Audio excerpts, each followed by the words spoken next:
Bom, pessoal, continuando aqui, então vimos agora há pouco o conceito do capitalismo. Dentro do conceito do capitalismo se fala da gestão não só dos meios de trabalho, como também o capitalismo enquanto modo de produção. Então vamos agora aqui na tela falar um pouquinho dos conceitos de meios de trabalho e modos de produção. Meios de trabalho: todas as condições objetivas necessárias à realização do processo de trabalho, ou seja, ferramentas, instrumentos, máquinas, estradas, edifícios das fábricas, etc. Então, tudo isso daqui são representações do conceito de meios de trabalho.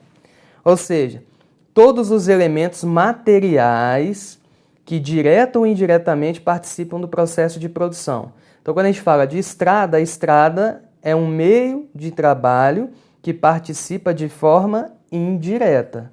Nós já temos, por exemplo, máquinas, onde o trabalhador ele vai operar essas máquinas ali diariamente, diretamente, ou seja, já são exemplos de meios de trabalho numa posição direta, né, que participam diretamente, portanto, do processo de produção. Modo de produção: maneira pela qual a sociedade se organiza com base nas relações de produção. Então, aqui nós temos relações de produção a serem destacadas, ou seja, nas relações que os homens estabelecem com a natureza e entre si. Então, essas relações de produção, elas se dão entre homens e entre homem e máquina, tá certo? Então, aqui nós temos as chamadas relações de produção. Correto, pessoal?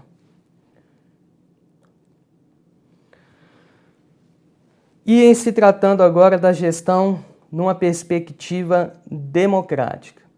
Então, ou seja, quando se fala de gestão democrática, nós estamos falando de quê? De verticalização ou horizontalização das relações. Então, numa ótica de gestão democrática, nós temos uma horizontalização das relações, ou seja, todos estão em um mesmo patamar decisório dentro dos espaços educativos escolares. Diferente, por exemplo, da gestão tradicional, que já permeia relações não horizontais, mas relações verticalizadas, onde as decisões elas partem de cima para baixo. Então vamos anotar isso daqui, até porque essas palavrinhas vêm aparecendo corriqueiramente aí nas últimas provas, tá? Então, gestão tradicional, ela é descentralizada não, perdão. Ela é centralizada. Centralizada, trazendo, portanto, relações verticalizadas, relações verticais. Já o modelo de gestão democrática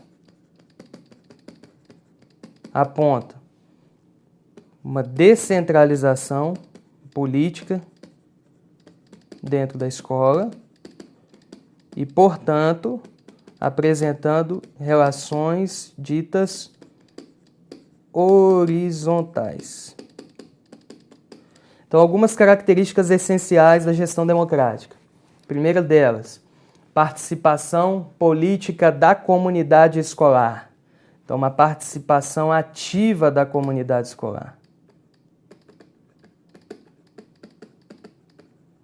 A transparência, o pluralismo, ou seja, o respeito à diversidade de ideias. A LDB e a Constituição Federativa de 88, inclusive, trazem como um dos seus princípios legais o pluralismo de ideias e de concepções pedagógicas. Então, esse é um dos princípios previstos, não só na lei, mas também que se relacionam conceitualmente ao princípio da chamada gestão de cunho democrática, ok? Então, e a autonomia dos sujeitos, né? Então, quando você fala de descentralização, automaticamente nós estamos falando de quê? De dar maior autonomia aos sujeitos, ou seja, aos autores partícipes diretos da comunidade escolar. Um outro tópico que nós apresentamos aqui é intitulado de Escolha Democrática do Diretor Escolar. Aqui nos remete, por exemplo, aqui no caso do Distrito Federal, nós temos a Lei da Gestão Democrática do DF. Pessoal, o que a LDB diz com relação a uma das responsabilidades dos chamados sistemas de ensino? Então, cada sistema de ensino ele tem a responsabilidade de regular, ou seja, de normatizar o modelo de gestão democrática que será implementado naquele respectivo sistema de ensino. Então, as normas, as estratégias que vão culminar num modelo específico de gestão democrática, isso fica a cabo dos sistemas de ensino. Então, as escolas que fazem parte daquele sistema de ensino, elas deverão seguir as regras, as exigências, as normatizações previstas pelo respectivo sistema. No caso do Distrito Federal, nós temos essa lei intitulada de Lei da Gestão Democrática do Distrito Federal, onde atualmente os diretores eles são eleitos pela própria comunidade escolar, tá certo? Então não são diretores indicados ou nomeados pelo governador, por exemplo, ou pelo respectivo chefe do Poder Executivo, né, local, onde não temos aqui concurso público específico para o cargo de diretor, apesar de que nós temos em alguns estados e municípios do país concurso público para o cargo de diretor. Então, por que há essa diferenciação entre estados e municípios no que tange a sistematização, ou seja, a organização das normas da gestão democrática? Porque isso é previsto em lei, isso é previsto constitucionalmente e na própria Lei de Diretrizes e Bases da Educação Nacional, tá certo? Então, vindo para cá, então, a escolha democrática do diretor escolar. Nós temos um outro tópico que é o funcionamento dos conselhos escolares, que depois a gente vai falar um pouquinho do que são esses conselhos escolares, e a chamada descentralização administrativa, financeira e pedagógica, que são as dimensões da gestão que nós conhecemos, né? Dimensões de gestão. Então, a gestão administrativa, a gestão financeira e a gestão pedagógica. Só uma outra observação com relação à Lei da Gestão Democrática do Distrito Federal. Aqui, no caso, no dia em que a comunidade escolar elege a chapa composta por diretor e vice-diretor, nesse mesmo dia, a comunidade escolar deverá eleger os conselheiros que farão parte do chamado conselho escolar. Então, a indicação que nós temos aqui prevista na lei é que todas as escolas públicas do DF tenham um respectivo conselho escolar devidamente constituído pela própria comunidade. Lembrando que o conselho escolar, ele é um órgão colegiado e ele é um órgão representativo. Por que representativo? Porque ele representa as diferentes instâncias organizadas, direta ou indiretamente, na escola. Ou seja, pais, alunos, professores, direção, coordenadores, supervisores, orientadores, enfim, servidores.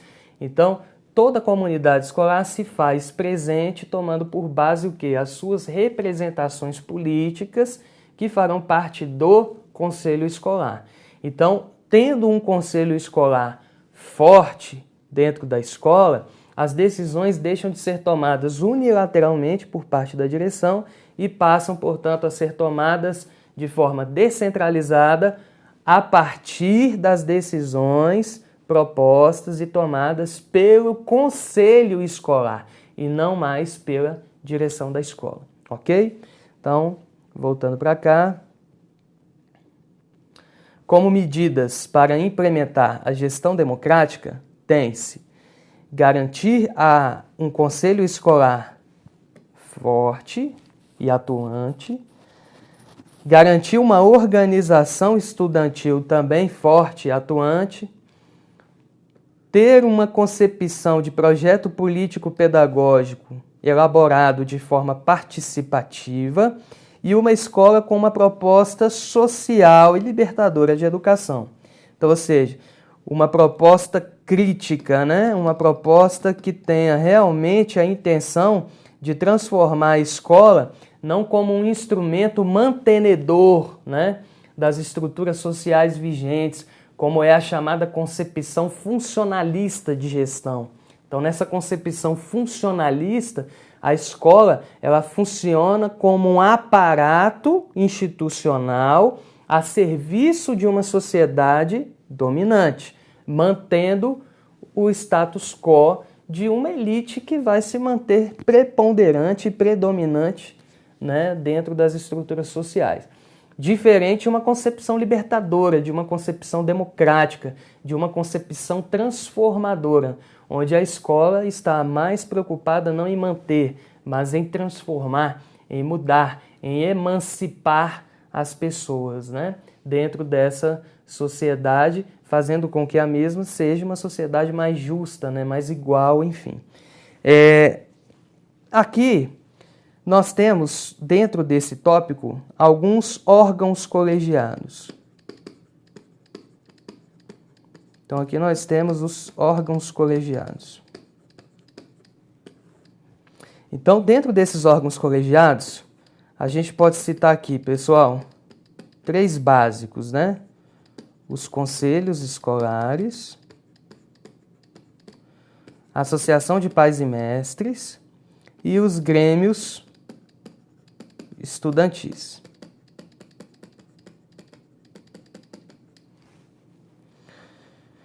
Então, olha só, desses órgãos colegiados, vamos chamar a atenção, vamos destacar aqui os conselhos escolares. Os conselhos escolares, eles têm 4 funções básicas. Então, já que nós estamos falando aqui dos conselhos, então vamos citar aqui as 4 funções básicas. A primeira delas é a função deliberativa. Ou seja, no sentido de deliberar, de definir estratégias, decidir ações que serão tomadas, por exemplo, ao longo do ano letivo por parte da escola, ou decisões que sejam mais estratégicas, no sentido de que são decisões que só vão trazer para a escola objetivos em médio e longo prazo, tá certo? Mas são deliberações que o conselho escolar e não a direção de forma unilateral vai promover dentro dos espaços escolares, correto? Aqui, a deliberativa, nós temos uma outra função que é a função normativa. É importante nós dizermos o seguinte: os conselhos escolares, eles não têm a prerrogativa de criar leis. Então, quando se fala de criar leis, propor é uma coisa, criar leis, isso é uma incumbência privativa do poder legislativo, tá certo? Então, o que o conselho faz? Ele estabelece normas internas, normas regimentais que os diferentes atores envolvidos na escola deverão seguir no dia a dia do cotidiano, ou seja, no contexto escolar. Então, quando se fala aqui de funções normativas, o conselho escolar ele pode propor o quê? Projetos de lei junto a uma assembleia legislativa, e nessa assembleia legislativa, né, os deputados, enfim, ou os vereadores, em se tratando de municípios, poderão votar e decidir se aquele projeto se tornará efetivamente lei ou não. Então, o que as escolas e os conselhos escolares podem fazer? Elas podem propor projetos, tá certo? Mas não elaborar leis, e sim normas. Outra função importante: deliberativa, normativa, consultiva. Então, ou seja, é um órgão de consulta direta. Então, um professor, por exemplo, vamos pegar uma situação aqui, uma situação hipotética, né? Geralmente as bancas aí como CESP adoram situações hipotéticas. Então é o seguinte: você é uma professora dentro lá de uma escola pública aqui do DF e você tem um projeto de educação e meio ambiente. Você tem um projeto integrador, né, interessante, que vai, por exemplo, articular disciplinas da biologia, da química, da física, da língua portuguesa, enfim. E a ideia é sensibilizar, conscientizar os alunos acerca da importância do desenvolvimento sustentável, né? E essa conscientização ela partirá da elaboração e do desenvolvimento de um projeto de ação interdisciplinar promovido, por exemplo, pelas tuas ideias aí. Esse projeto você vai levar aonde? Para o conselho. O conselho escolar ele vai apreciar o seu projeto, ele vai fazer algumas considerações, podem ser considerações positivas, considerações críticas, sempre no sentido de quê? De melhorar a proposta para que esta futuramente seja ou não, depois de aprovada, aplicada dentro dos espaços, dentro do espaço, digamos assim, da escola. Então, o conselho ele também tem essa função de consultoria, né, de consultor. Então, uma função consultiva dentro da escola. E a quarta função, também importante, é a função que? Fiscalizadora.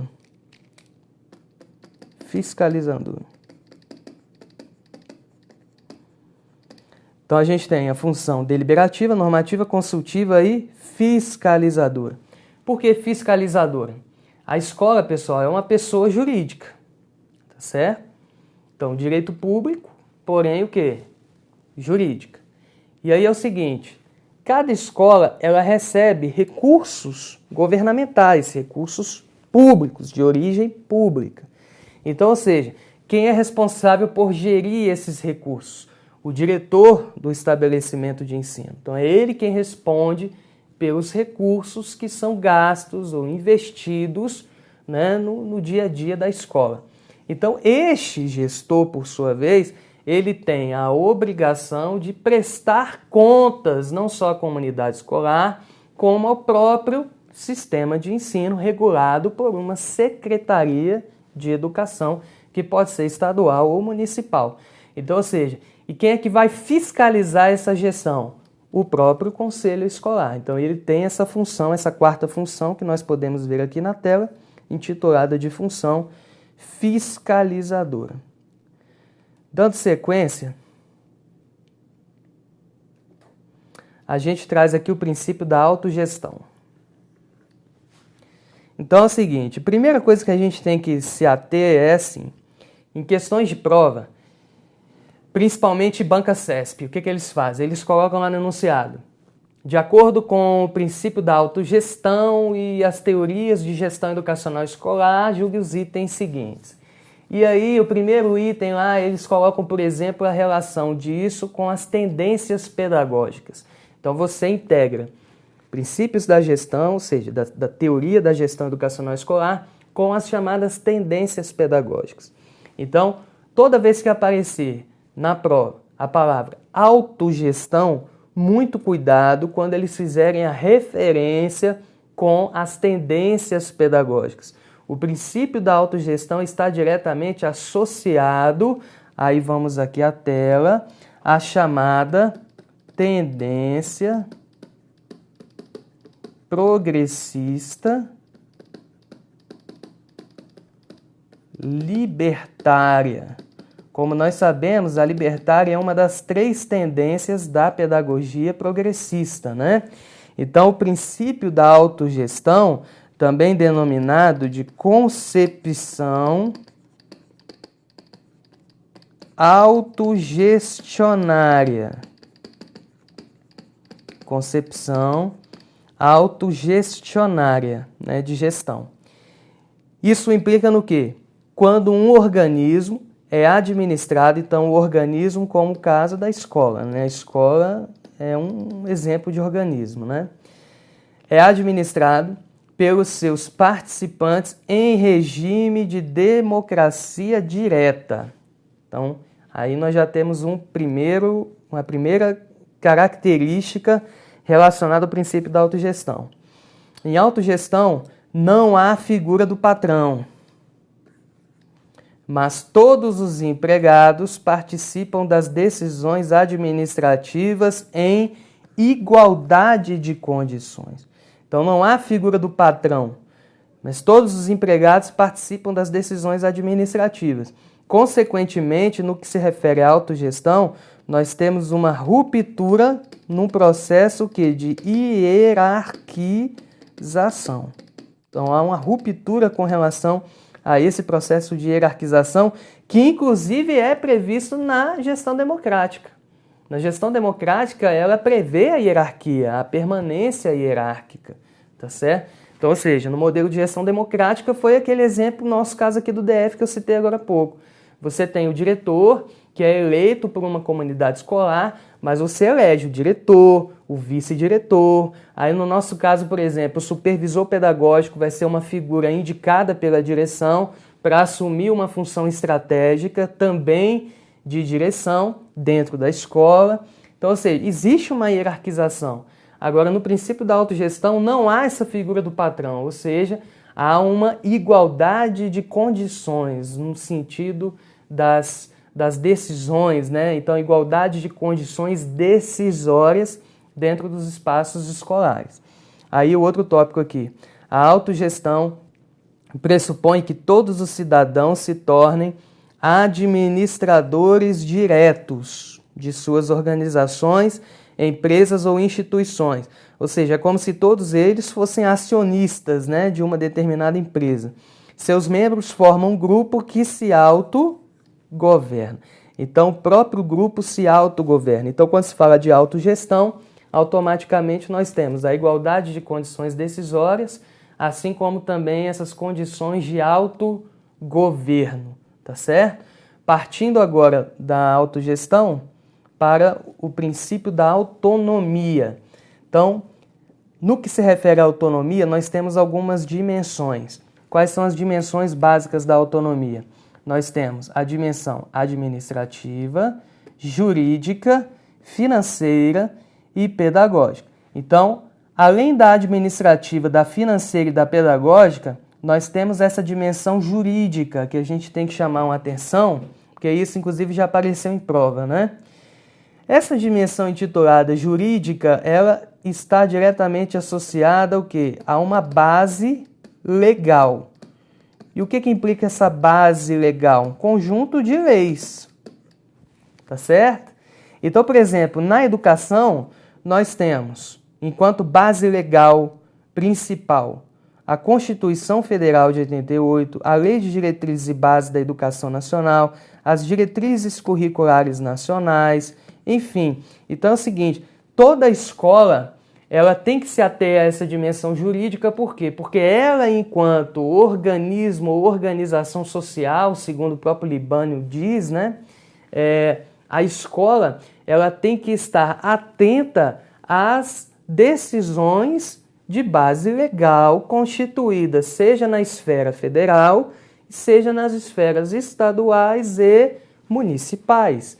Então existem leis, existem normas, existem resoluções onde cada escola deverá se atentar e seguir devidamente essas decisões que são instituídas por esses diferentes órgãos aí do governo, tá certo? E entrando na questão das formas de autonomia, nós temos basicamente aqui duas formas, a autonomia decretada e a autonomia construída. A autonomia decretada, ela consiste na transferência de competências por meio de decretos da administração central e regional para as unidades escolares. Vamos dar um exemplo disso? A LDB. A LDB, ela não tem lá um capítulo relacionado às incumbências. Então, o que a LDB faz? Ela descentraliza administrativamente, pedagogicamente, financeiramente, certas estratégias, certas decisões, certas responsabilidades aos sistemas de ensino,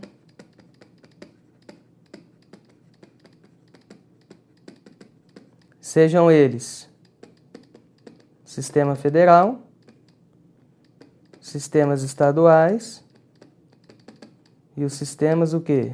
Municipais, certo? Então, você tem essa descentralização de incumbências para os sistemas de ensino, para as escolas, ou seja, os estabelecimentos de ensino, que também passam a ter certas incumbências, e dentro da sala de aula, incumbências previstas pela LDB aos docentes. Então, quando você decreta uma autonomia, você está transferindo competências por meio de quê? Por meio de decretos, por meio de leis, por meio de resoluções, pareceres, né? Enfim. Então, esse é o chamado conceito de autonomia decretada. O próximo é a autonomia construída. Então, quando se fala de autonomia construída, ela refere-se à construção coletiva e democrática de projetos na escola e que atendam aos anseios da comunidade a que pertence. Então, quando se fala da construção coletiva e democrática, essa autonomia construída, que não é necessariamente decretada, isso está diretamente associado o quê? A uma gestão participativa, que por sua vez é a essência do que nós chamamos ou intitulamos de gestão de base democrática. Tá certo? Então é uma autonomia que é conquistada, que é desenvolvida gradativamente, dia a dia, por parte da comunidade escolar. Então, perceba que um dos grandes desafios não é você implantar um modelo de gestão democrática na escola, mas é você fortalecer dia a dia esse modelo de gestão democrática. Existe um lema que é o seguinte: quer conhecer alguém? Dê poder a ela. E esse talvez seja um dos grandes problemas.